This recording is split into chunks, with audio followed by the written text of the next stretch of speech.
रामकृष्ण. पांडुरंगा करू प्रथम नमन, दुसरे चरण संतांची दुसरे चरण संतांची. महिमा संतांचा भाग 15. सर्वप्रथम चालू असलेल्या चिंतन सेवेला गेल्या 4 भागापासून ज्या अभंगावर चिंतन करतो आहो तो अभंग आपल्या समोर ठेवतो आणि मग चिंतनाला सुरुवात करतो. संतांचे सुख झाले आ देवा, म्हणून या सेवा करीत्यांची. तेथे माझा काय कोण तो विचार, वर्णावया पार महिमा त्यांचं. निर्गुणाकार झाला गुणवंत, घाली दंडवत पुजुनिया. तीर्थी त्यांची इच्छा करती नित्य काळ, व्हावया निर्मळ आपणासी. अष्टमा सिद्धीचा गुण झाला पाड, वागुनी दियाड कोणी तया. तेथे माझा काय कोण तो विचार, वर्णावया पार महिमा त्यांचं. तुका म्हणे ते बळया शिरोमणी, तुका म्हणे ते बळया शिरोमणी. राहिलो चरणी निकटवासी, तेथे माझा काय कोण तो विचार, वर्णावया पार महिमा त्यांचा.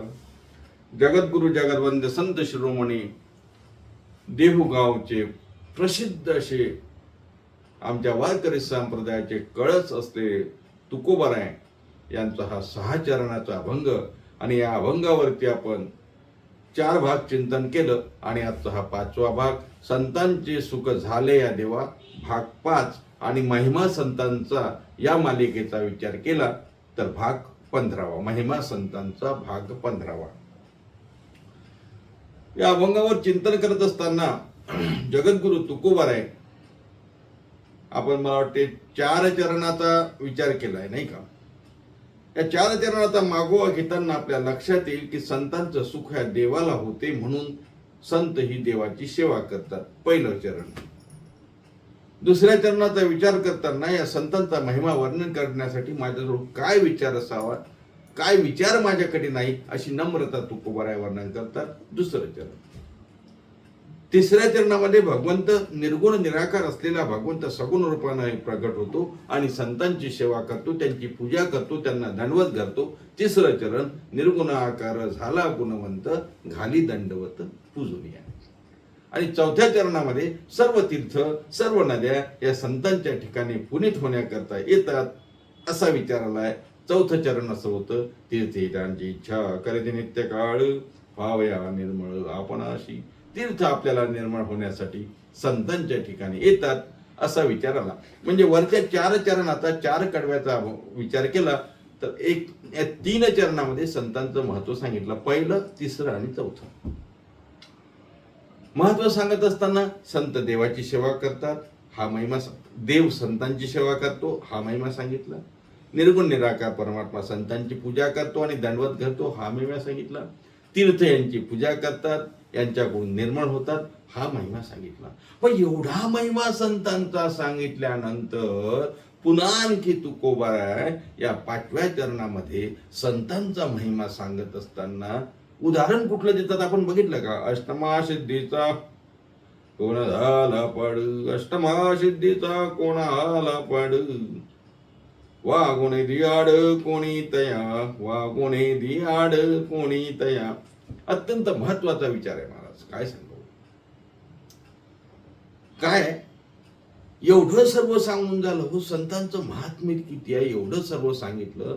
आणि आता तुकोबाराय म्हणतात अष्टमा सिद्धीचा कोणाला पाड, वागुणे दियाड कोणी तया. म्हणजे अष्टमा सिद्धी सुद्धा या संतांची सेवा करतात हे तुकोबाराय सांगतात. पण तुकोबाराय देव सेवा करतो हे सांगितल्यानंतर अष्टमा सिद्धी कुठे घेऊन बसलात असा विचार येईल की नाही? येईल ना. मग तुकोबारायांनी हे का सांगितलं असावं याचा विचार करावा लागेल. एक लक्षात घ्या, जिथे देव सेवा करतो, जिथे तीर्थ सेवा करतात, जिथे भगवान पूजा करतो, जिथे भगवान दंडवत घालतो, एवढं ज्या महत्व आहे संतांचं, एवढं ज्या संतांचं महत्व आहे, तिथे अष्टमा सिद्धी येतात हे काही खूप मोठी गोष्ट आहे असं नाही ना. पण तरी तुकोबा का सांगतात? कारण तुमच्या आमच्या सारखे सामान्य माणसं महाराज त्या ज्ञानाला बघत नाहीत. संतांचं बाकी जे महत्व आहे ना ते आपण बघतच नाही, आपण चमत्कारच बघत असतो. आणि तुकोबारायांनाही माहिती आहे या लोकांना चमत्कारामध्ये जास्त देणं घेणं आहे. महात्मा किती विद्वान आहे, महात्मा किती ज्ञानी आहे, महात्मा किती अधिकार संपन्न आहे, यापेक्षा तो महात्मा आशीर्वाद देतो का? तो महात्मा काहीतरी त्याच्यावर सिद्धी आहे का, त्याच्यात काही सामर्थ्य आहे का, हे आपण बघत असतो. आणि ते बघत असताना सुद्धा आपण चमत्कार रूपाने त्याकडे बघतो. म्हणजे त्या महात्म्याजवळ सिद्धी आहे का, असा विचार बरेचदा आपण करतो. बघा, माऊली ज्ञानोबाराय, काय ज्ञानोबारायांचं वर्णन करावं, काय ज्ञानोबारायांची ख्याती आहे. ज्ञानोबारायांचं महात्म्य किती आहे. देव स्वतः ज्ञानोबारायांच्या जवळ बसतात, त्यांच्याशी चर्चा करतात. नवे नवे ज्ञानोबाराय स्वतः देव आहे असं म्हटलं तरी चालते. असं असताना ज्ञानोबारायांना सुद्धा चमत्कार दाखवावा लागला. सिद्धी ज्ञानोबाराय सिद्धी संपन्न होते की नाही? नाहीतर एवढा सिद्धीवाला तो चांगदेव, 1400 वर्ष जगणारा चांगदेव, कितीतरी सिद्धी त्याच्याजवळ असताना त्याचा अहंकार उतरवण्यासाठी आणि त्याला खऱ्या अर्थानं सामर्थ्य दाखवण्यासाठी, त्याला कळलं नाही ना ज्ञानोबारायांचं सामर्थ्य, ते सामर्थ्य दाखवण्यासाठी ज्ञानोबारायांना भिंत चालवावी लागली. एक गोष्ट सांगू का तुम्हाला? ज्ञानोबारायांनी फक्त आणि फक्त एकदाच भिंत चालवली. कशासाठी? आपलं सामर्थ्य कळावं म्हणून महाराज. अर्थात लोकांना चमत्काराशिवाय कळत नाही. त्यातल्या त्यात वारकरी संप्रदायातले संत चमत्काराच्या विरोधात, ते चमत्कार दाखवतच नाही. पण तरी चमत्कार दाखवावा लागला, कारण लोकांना चमत्कार महत्वाचा वाटतो. म्हणून तुकोबाराय या भंगाच्या या 5व्या चरणामध्ये, वर 4ही चरणामध्ये उच्चतम कोटीचं महत्व सांगितल्यानंतर सुद्धा अष्टमासिद्धीचा कोणाला पाड असं सांगतात की अष्टमासिद्धी या संतांच्या ठाई लोळंग घेतात. एक अभंग आहे बघा, अष्टमासिद्धी ओळंगती पायी, आहे की नाही? अष्टमासिद्धी संतांच्या ठिकाणी, तिथे संतांच्या चरणी वास करतात, संतांच्या दारी वास करतात. अर्थात असं आहे महाराज, सामान्य माणसांना चमत्कार, रिद्धी सिद्धी याचं महत्व वाटते. रिद्धी सिद्धी सुद्धा संतांच्या ठिकाणी वास करतात. रिद्धी म्हणजे संपन्नता आणि सिद्धी म्हणजे वेगळं सामर्थ्य, अलौकिक सामर्थ्य. सुख संपन्नता असणं म्हणजे रिद्धी, आणि कुठलीही वस्तू प्राप्त करण्याची शक्ती असणं म्हणजे सिद्धी. आता या रिद्धी आणि सिद्धी संतांच्या ठिकाणी असतात का? तर असतात. संत क्वचित प्रसंगी वापर करतात, नेहमी वापर करत नाहीत. नवे नवे नेहमी वापर करणाऱ्यांचं संतत्व टिकतच नाही. आमच्या ज्ञानोबारांनी एकदा भिंत चालवली, रोजच चालू शकले असते. ज्ञानोबारांनी एकदा रेडा बोलवला, रोजच बोलू शकले असते. पण नाही. त्याचं कारण असं आहे महाराज, नलगे काही टाना टोना, नामस्मरणा वाचुनी संतत्व यात आहे. चमत्कार दाखवून आपलं संतत्व वाढायचं नसते, हे संतांना माहिती आहे. पण त्यांच्या ठिकाणी ते सामर्थ्य आहे. महाराज म्हणतात अष्टमा सिद्धीचा कोणाला पाड, वा कोणी दियाड गरितया कोणी तया. अष्टमा सिद्धी त्यांच्या ठिकाणी लोळंग घालतात. रिद्धी सिद्धी त्यांच्या घरी महाराज त्यांना नमस्कार करायला येतात, तिथे हात जोडून उभे असतात, कर जोडून उभे असतात. रिद्धी सिद्धी काय तुकोबाराय, बरं तुकोबारायांचं सर्व संतांचं बघा, आपल्याला माहिती आहे, मी जास्त विस्तार करणार नाही. पण तुकोबाराच्या जीवनामध्ये बघा ना, घरी जेवणाची व्यवस्था नाही. जिजाबाईंनी आपलं काम करावं, कसं तरी मोलमजुरी करावी, काय करावं, याच्या त्याच्याकडून उधार आणावं आणि आपलं घर चालवावं. तुकोबारांची एवढी गरिबी होती महाराज काही दिवस. पण सामर्थ्य किती होतं माहिती आहे का? सिद्धी किती होती तुकोबारांकडे? अहो, एका ब्राह्मणावर काहीतरी कर्ज होतो त्या काळात. 8,000 10,000 काय असेल ते. तो ज्ञानोबारायांकडे गेला आळंदीला. ज्ञानोबारायांनी सांगितलं आता इथलं कोर्ट बंद आहे, तुम्ही देहूला जा, तुकोबा तुमची व्यवस्था करतील. तो तुकोबारायांकडे गेला.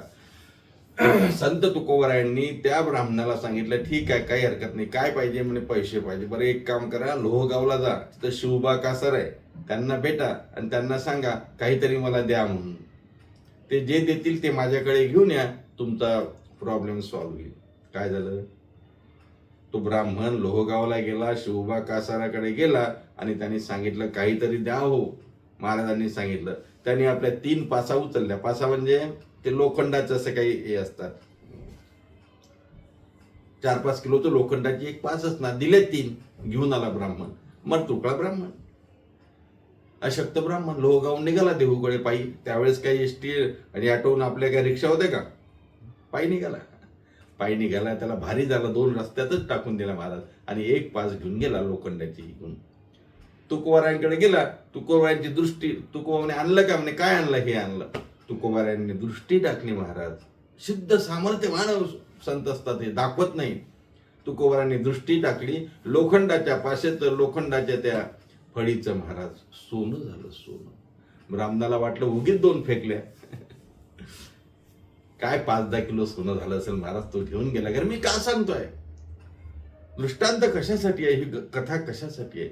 संतांचं सामर्थ्य एवढं आहे, संतांमध्ये एवढी सिद्धी आहे की लोखंडाचं परिसाला लोखंड लागला तर सोनं होतं. इथं लागावं पण लागत नाही, नुसतं दृष्टीनं सोनं झालं.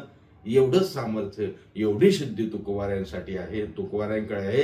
पण त्या सिद्धीचा वापर स्वतःसाठी नाही करत, जनतेसाठी पण ते क्वचित प्रसंगीच करतात, एरवी करत नाही. लोकांना हे कळावं म्हणून त्यांनी कधी कधी तो वापर केला.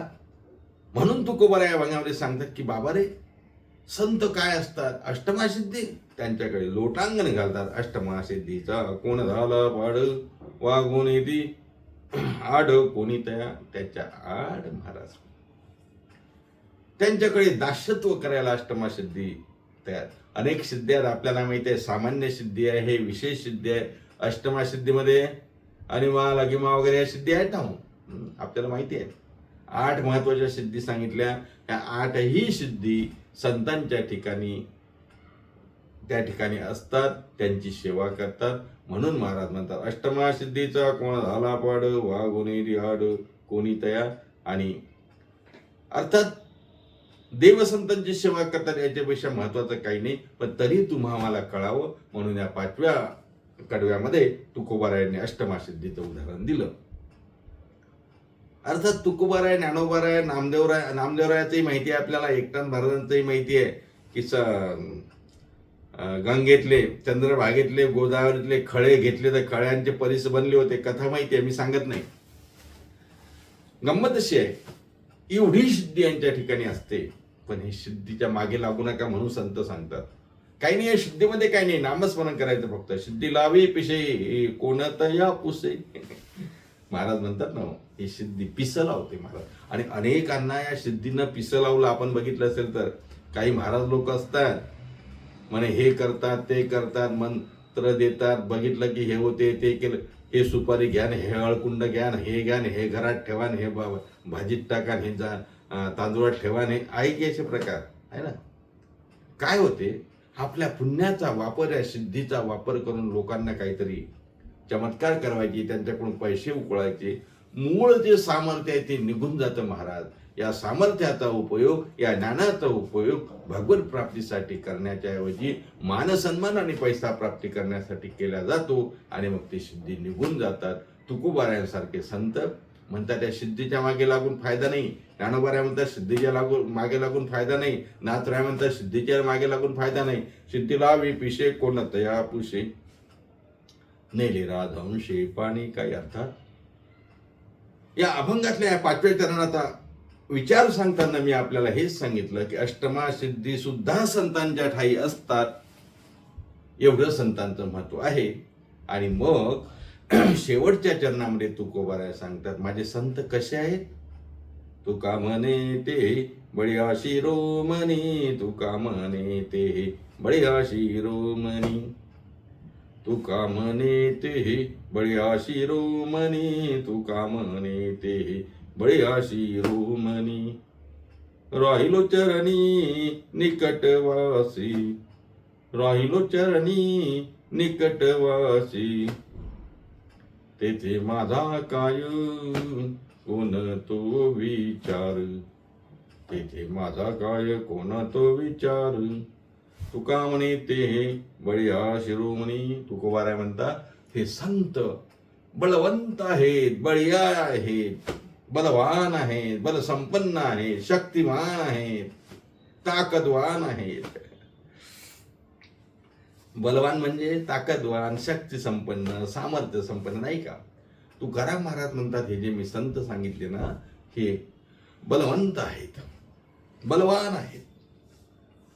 नाही, नुसतं बलवान नाही म्हटलं त्यांनी, बलवंताचे शिरोमणी आहे. तुका म्हणे ते बळीया शिरोमणी, बळीया शिरोमणी आहे.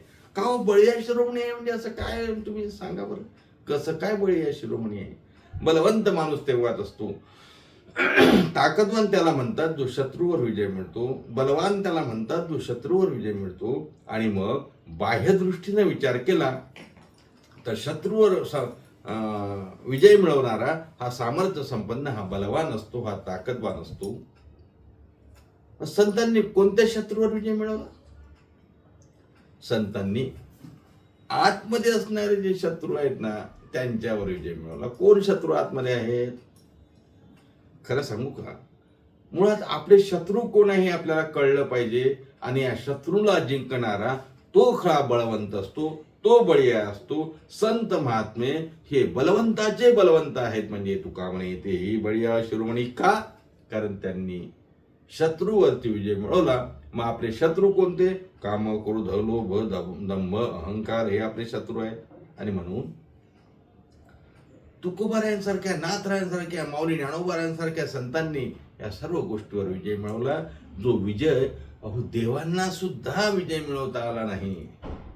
आपल्याला माहिती आहे, भारूड प्रकरणामध्ये चिंतन केलं आहे. बघा आपण भारुडांमध्ये जाऊन, येडका नावाचं भारूड आहे, त्या भारुडामध्ये हे सर्व आलं बघा. येडका मदन मदन त्यावरी पंचानन, येडका मदन मदन त्यावरी पंचानन. मला वाटतं आपण भारुडामध्ये चिंतन केलं की नाही मला माहिती नाही, पण हे भारूड आहे. धडक मारली शंकराला यांनी धडक मारली, ब्रह्मदेवाला धडक मारली, ब्रह्मदेवाचा केला मातेरा. धडक मारली पंचाननाला शंकराला यांना धडक मारली आणि यांनी ब्रह्मदेवाचा ही मातेरा केला. असा काम असतो महाराजांचा. येडका मदन मदन. असू द्या, मी का सांगतोय, कामाला ज्यांनी जिंकलं, क्रोधाला ज्यांनी जिंकलं, क्रोधाला जिंकला तर आपल्याला एकनाथ महाराजांच्या कथेमध्ये आपण बघितलं ना, यवन अंगावर थुंकला प्रसाद देवनी मुक्त केला. 3-4 कथा मी सांगितल्या होत्या. हे कामाला जिंकतात, हे क्रोधाला जिंकतात, हे लोभाला जिंकतात, हे अहंकारावर विजय मिळवतात. म्हणून एवढं सामर्थ्य, एवढे ताकदवान, एवढे बलवंत आहे की जे देवाला जमलं नाही, देवाला जे शक्य झालं नाही ते संतांना शक्य झालं. म्हणून संत हे बलवंताचे बलवंत आहेत. म्हणून तुकोबाराय म्हणतात तुका म्हणे ते हे बळीया शिरोमणी. शिरोमणी आहेत, बलवंताचे बळीयाचे शिरोमणी आहेत. त्यांनी सर्व शत्रूवरती विजय मिळवला. महाराज काय, काम, क्रोध, लोभ, दंभ, अहंकार वगैरे ह्या ज्या गोष्टी आहेत महाराज, हे जे विकार आहेत, आणि विकार म्हणजेच आपले शत्रू आहेत. आणि या शत्रूला ताब्यात ठेवणं, या शत्रूवर विजय मिळवणं, हे निकरीचं काम करण्यासाठी जी साधना, जी नामस्मरण करावं लागतं, ते संत महात्म्यांनी केलेलं असते. ती साधना संत महात्मे करतात, म्हणून ते बलवंत ठरतात, म्हणून ते त्यांच्यावर विजय मिळतात. ते म्हणतात ना, घातले बाहेरी काम क्रोध वैरी. वैरी म्हणतात त्यांना, कोणाला? विकारांना. शत्रू म्हणतात, वैरी म्हणजे शत्रू. आणि मग शत्रू जर बाहेर काढले, शत्रूला जर विजय मिळवला, शत्रू जर परतवून लावले, तर ते बलवंत ठरतात की नाही? ठरतात. मग तुकोबारायांनी शत्रू बाहेर काढले, माऊली ज्ञानोबांनी बाहेर काढले, गोरोबांनी बाहेर काढले, सावतोबांनी बाहेर काढले, चोखोबांनी बाहेर काढले, नामदेवरांनी बाहेर काढले, जनाबाईंनी बाहेर काढले. आणि म्हणून ते बळीया शिरोमणी बनले. तुका म्हणे तेही बळीया शिरोमणी, काम क्रोध लोभ घातले बाहेरी, बैसला तो मनी, काम क्रोध लोभ निमाले ठाईची अवघी आनंदाची सृष्टी झाली. अनेक प्रमाणे काम क्रोध लोभ सर्व बाहेर जातात, बाहेर काढतात, त्यांच्यावर विजय मिळवतात. म्हणून ते बलवंत ठरतात, म्हणून ते जिंकतात, म्हणून ते विजय प्राप्त केल्यामुळे त्यांना बळीया म्हटलं. तुकोबाराय म्हणतात नुसतं बळीया नाही तर ते बळीया शिरोमणी आहे. म्हणून तुका म्हणे ते हे बळीया शिरोमणी. आणि एवढं सर्व असल्यानंतर सुद्धा आता पहिल्या चरणापासून घ्या. म्हणून सेवा करी त्यांची देवसेवा करतो. 1-2 नंबर, निर्गुणाकार झाला गुणवंत, घाली दंडवत पूजनिया 2, सेवा करतो दंडवत घालतो, पूजा करतो 2. 3, तीर्थे त्यांची इच्छा करते नित्यकाळ, भावया निर्मळ आपणाशी, तीर्थ निर्मळ होण्यासाठी प्रयत्न करतात, संताजवळ येतात 4. 5, अष्टमासिद्धीचा गुण झाला पाड, वा गुणी दियाड कोणी त्या, अष्टमासिद्धी पायापाशी ओळखतात 5. आणि 6, तुका म्हणे ते हे बळीया शिरोमणी. बळीया शिरोमणी आहेत, बलवंताचे बलवंत संत आहेत. हे झाले 5-6 महिमा महात्म्य तुकोबारांनी 6 चरणाच्या माध्यमातून आपल्याला सांगितलं. एवढं असून सुद्धा तुकाराम महाराज म्हणतात ते काय करतात, भगवंताच्या चरणापाशी राहतात. शेवटच्या चरणाचं उत्तरार्ध, राहिलो चरणी निकट वासे, राहिले चरणी निकट वासे, तुका म्हणे ते बळीया शिरोमणी, राहिले चरणी निकट वासे. चरणाजवळ संत हे भगवंताच्या चरणाजवळ निकट राहतात. राहिलो चरणी निकट वासे. एवढं सामर्थ्य असून सुद्धा ते भगवंताची सेवा करतात. भगवत स्वरूपाला प्राप्त झाल्यावर सुद्धा भगवंताची सेवा करतात. ब्रह्मस्वरूपाला प्राप्त झाल्यानंतर नवे स्वतः ब्रह्म असताना सुद्धा भेद करून त्या ठिकाणी देवाची सेवा करतात, देवाचं भजन करतात, नामस्मरण करतात. हा संतांचा महिमा आहे.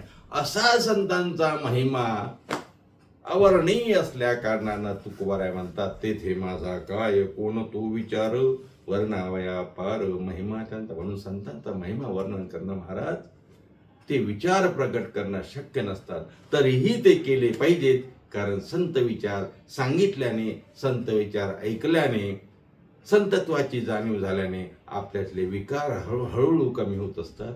म्हणून महिमा संतांचा ही आपण मालिका सुरू केली. आपण ते आनंदाने ऐकतात, बघता आहात, तेव्हा आपल्या सर्वांना त्या ठिकाणी धन्यवाद देतो. आपण संतांचे सुख झाले या देवा या अभंगावरचं आजचं हे 5वं चिंतन आणि अभंगाचं पूर्ण चिंतन आज आपण या ठिकाणी संपूर्ण केलं आहे. तेव्हा या अभंगावरचं चिंतन पूर्णपणे झालं असून आपण पूर्णपणे म्हणजे माझ्या अल्पबुद्धीप्रमाणे मला जसं करता आलं तसं आपण करण्याचा प्रयत्न केला. इथेच थांबूया. पण तू महिमा संतांचा ही मालिका संपलेली नाही. ही मालिका पुढेही चालू राहणार आहे. या अभंगावरचं चिंतन आपण थांबवतो. पुन्हा एखादा दुसरा अभंग घेऊन चिंतन करूया. तोपर्यंत सर्वांना रामकृष्णारी. आणि आपल्या नियमाप्रमाणे एकदा संतांचं भजन करू. निवृत्ती ज्ञानदेव सोपान मुक्ताबाई, निवृत्ती ज्ञानदेव सोपान मुक्ताबाई, एकनाथ नामदेव तुकाराम. निवृत्ती ज्ञानदेव सोपान मुक्ताबाई, एकनाथ नामदेव तुकाराम. निवृत्ती ज्ञानदेव सोपान मुक्ताबाई, एकनाथ नामदेव तुकाराम. एकनाथ नामदेव तुकाराम, एकनाथ नामदेव तुकाराम, एकनाथ नामदेव तुकाराम, एकनाथ नामदेव तुकाराम. निवृत्ती ज्ञानदेव सोपान मुक्ताबाई, एकनाथ नामदेव तुकाराम. निवृत्ती ज्ञानदेव सोपान मुक्ताबाई, एकनाथ नामदेव तुकाराम. कुंडलिक वरदे विठ्ठल श्री ज्ञानदेव तुकाराम. दत्तात्रेय जनार्दन श्री गणाथ, माऊली ज्ञानेश्वर महाराज की जय. जगद्गुरु तुकाराम महाराज की जय. शांती ब्रह्म श्री संत एकनाथ महाराज की जय.